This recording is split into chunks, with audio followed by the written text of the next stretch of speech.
Vous écoutez la leçon biblique de l'Église de la Science chrétienne indépendante de Plainfield, située à Plainfield, New Jersey, États-Unis d'Amérique. Leçon biblique du dimanche 16 janvier 2022. Sujet: vie. Texte d'or, Matthieu. Que votre lumière luise ainsi devant les hommes, afin qu'ils voient vos bonnes œuvres et qu'ils glorifient votre Père qui est dans les cieux. Lecture alternée. Toute grâce excellente et tout don parfait descendent d'en haut, du Père des Lumières, chez lequel il n'y a ni changement, ni ombre de variation. Il nous a engendrés selon sa volonté, par la parole de vérité, afin que nous soyons en quelque sorte les prémices de ses créatures. Et il a donné les uns comme apôtres, les autres comme prophètes, les autres comme évangélistes, les autres comme pasteurs et docteurs, pour le perfectionnement des saints en vue de l'œuvre du ministère et de l'édification du corps de Christ, jusqu'à ce que nous soyons tous parvenus à l'unité de la foi et de la connaissance du Fils de Dieu, à l'état d'homme fait, à la mesure de la stature parfaite de Christ, afin que nous ne soyons plus des enfants, flottants et emportés à tout vent de doctrine, par la tromperie des hommes, par leur ruse dans les moyens de séduction. Mais que, professant la vérité dans la charité, nous croissions à tous égards en celui qui est le chef, Christ. La Bible. La vie est dans le sentier de la justice. La mort n'est pas dans le chemin qu'elle trace. L'Éternel est mon partage et mon calice. C'est toi qui m'assures mon lot. Un héritage délicieux m'est échu. Une belle possession m'est accordée. Tu me feras connaître le sentier de la vie. Il y a d'abondantes joies devant ta face, des délices éternelles à ta droite. En ce temps-là, Ézéchias fut malade à la mort. Le prophète Ésaïe, fils d'Amoz, vint auprès de lui et lui dit : « Ainsi parle l'Éternel. Donne tes ordres à ta maison, car tu vas mourir et tu ne vivras plus. » Ézéchias tourna son visage contre le mur et fit cette prière à l'Éternel. « Ô Éternel, souviens-toi que j'ai marché devant ta face avec fidélité et intégrité de cœur, et que j'ai fait ce qui est bien à tes yeux. » Et Ézéchias répandit d'abondantes larmes. Puis la parole de l'Éternel fut adressée à Ésaïe en ces mots. « Va et dis à Ézéchias, ainsi parle l'Éternel, le Dieu de David, ton père. J'ai entendu ta prière, j'ai vu tes larmes. Voici, j'ajouterai à tes jours 15 années. Je te délivrerai, toi et cette ville, de la main du roi d'Assyrie. Je protégerai cette ville. » Cantique d'Ézéchias, roi de Juda, sur sa maladie et sur son rétablissement. Seigneur, c'est par tes bontés qu'on jouit de la vie. C'est par elles que je respire encore. Tu me rétablis. Tu me rends à la vie. Voici, mes souffrances mêmes sont devenues mon salut. Tu as pris plaisir à retirer mon âme de la fosse du néant, car tu as jeté derrière toi tous mes péchés. Ce n'est pas le séjour des morts qui te loue, ce n'est pas la mort qui te célèbre. Ceux qui sont descendus dans la fosse n'espèrent plus en ta fidélité. Le vivant, c'est celui-là qui te loue, comme moi aujourd'hui. Le Père fait connaître à ses enfants ta fidélité. Il y avait à Joppé, parmi les disciples, une femme nommée Tabitha, ce qui signifie Dorcas. Elle faisait beaucoup de bonnes œuvres et d'aumônes. Elle tomba malade en ce temps-là et mourut. Après l'avoir lavée, on la déposa dans une chambre haute.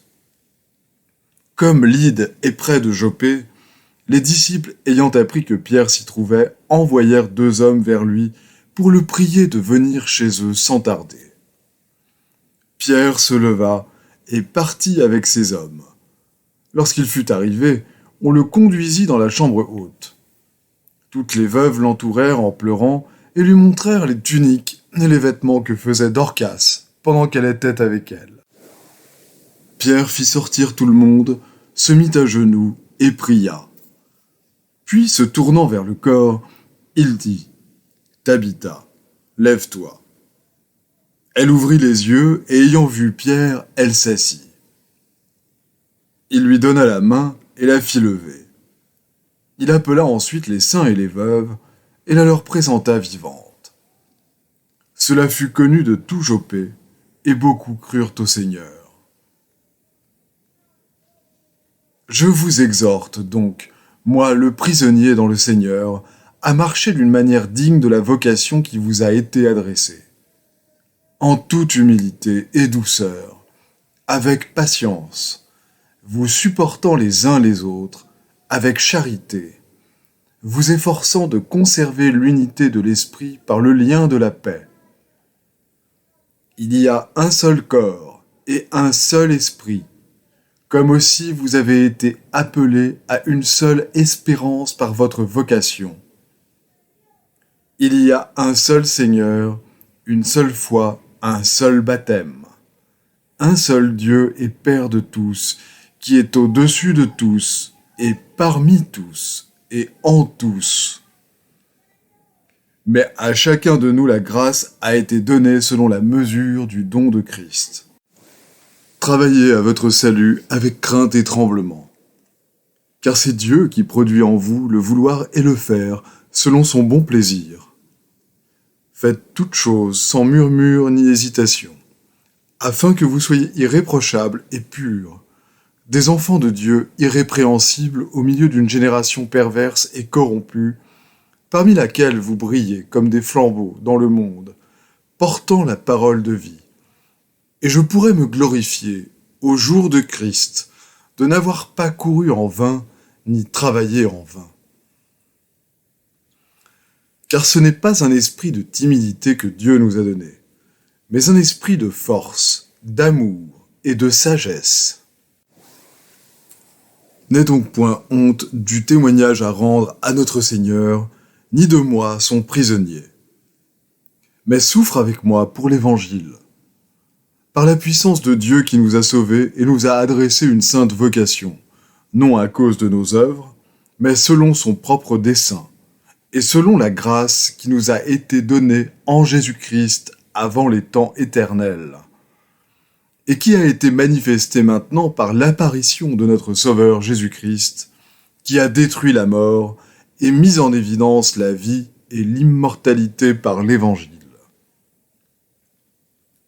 Heureux ceux qui observent ces commandements, afin d'avoir droit à l'arbre de vie et d'entrer par les portes dans la ville. Nous savons du reste que toutes choses concourent au bien de ceux qui aiment Dieu, de ceux qui sont appelés selon son dessein. Je vais maintenant lire les passages corrélatifs tirés du livre d'études de la science chrétienne, Science et santé, avec la clé des Écritures de Mary Baker Eddy. La vie est Dieu, et l'homme est l'idée de Dieu. Dans la science, l'homme naît de l'esprit. Le beau, le bon et le pur constituent son ascendance. Son origine n'est pas, comme celle des mortels, dans l'instinct animal, et il ne passe pas non plus par des états matériels avant d'arriver à l'intelligence. L'esprit est la source primitive et ultime de son être. Dieu est son Père, et la vie est la loi de son être. L'unité scientifique qui existe entre Dieu et l'homme doit être démontrée dans la pratique de la vie, et la volonté de Dieu doit être faite universellement. Les jours de notre pèlerinage se multiplieront au lieu de diminuer, lorsque le royaume de Dieu viendra sur la terre. Car le vrai chemin mène à la vie, non à la mort, et l'expérience terrestre dévoile le caractère fini de l'erreur et les capacités infinies de la vérité, dans laquelle Dieu donne à l'homme la domination sur toute la terre. La substance, la vie, l'intelligence, la vérité et l'amour qui constituent la divinité sont réfléchis par sa création. Et lorsque nous subordonnerons le faux témoignage des sens corporels aux faits de la science, nous verrons partout cette vraie ressemblance et ce vrai reflet. Dieu façonne toute chose selon sa propre ressemblance. La vie se réfléchit dans l'existence, la vérité dans la véracité, Dieu dans la bonté qui communiquent leur propre paix et leur propre permanence. La vie est impérissable. La vie est l'origine et le but suprême de l'homme, à laquelle il n'est jamais possible d'atteindre par la mort, mais à laquelle on arrive en suivant le sentier de la vérité, tant avant qu'après ce qu'on appelle la mort. Il y a plus de christianisme à voir et à entendre spirituellement que matériellement. Il y a plus de science dans l'exercice perpétuel des facultés de l'entendement que dans la perte de ces facultés. Elles ne peuvent se perdre alors que l'entendement subsiste. La compréhension de ce fait donne à la vue aux aveugles et l'ouïe aux sourds il y a des siècles et répétera cette merveille. On devrait dire aux malades au teint pâle, qui selon vous dépérit d'une anémie du sang, que le sang n'a jamais donné la vie et qu'il ne pourra jamais l'ôter. Que la vie est esprit et qu'il y a plus de vie et d'immortalité dans une bonne intention et une bonne action que dans tout le sang qui a jamais coulé dans les veines des mortels et simulé un sens corporel de vie. Une erreur de pensée se réfléchit dans une erreur d'action.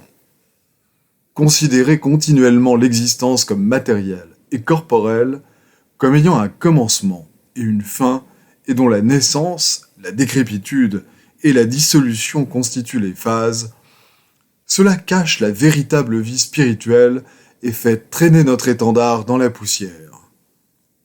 Si la vie a vraiment un point de départ quelconque, alors le grand je suis est un mythe. Si la vie est Dieu, comme l'impliquent les Écritures, alors la vie n'est pas embryonnaire, elle est infinie. Il est impossible que la divinité soit renfermée dans un œuf. La science révèle la possibilité d'accomplir tout bien et incite les mortels à travailler pour découvrir ce que Dieu a déjà fait.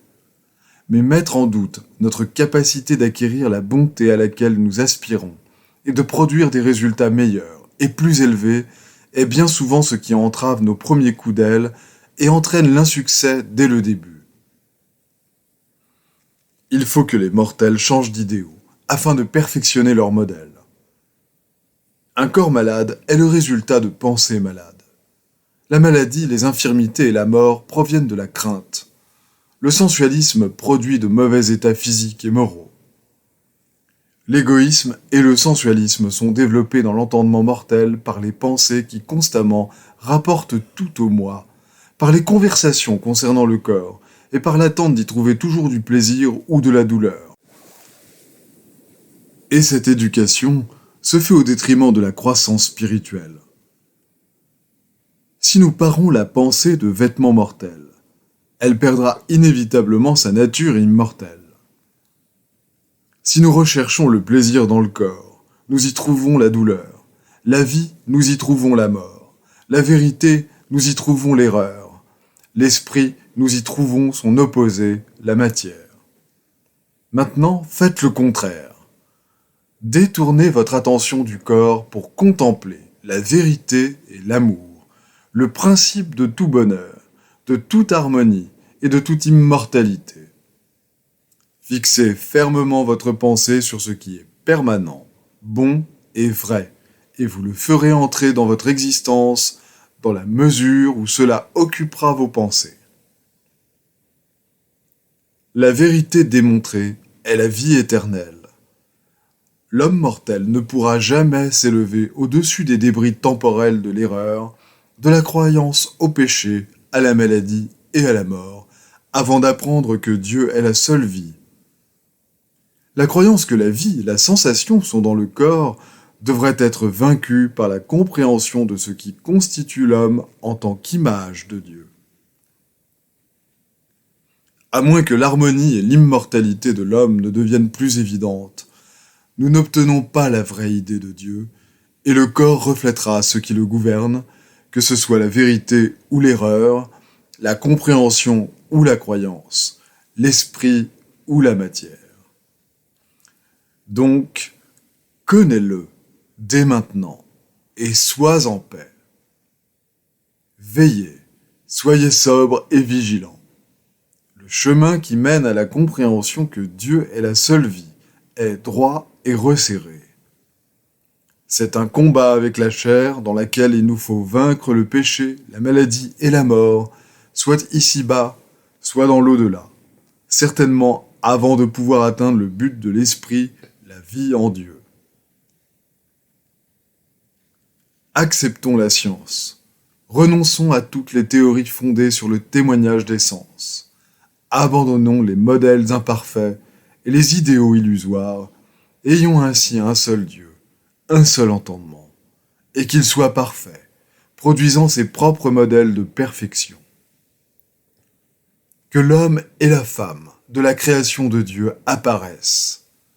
Ressentons la divine énergie de l'esprit qui nous mène au renouvellement de la vie et ne reconnaît aucune puissance mortelle ou matérielle capable de détruire. Réjouissons-nous d'être soumis aux divines puissances qui subsistent. Telle est la vraie science de l'être.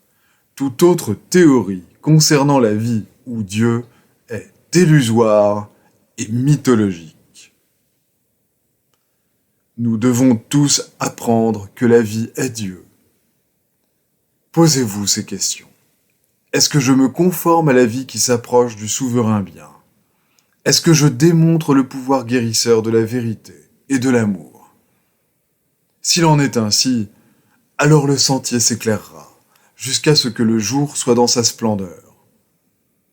Vos fruits prouveront ce que la compréhension de Dieu apporte à l'homme.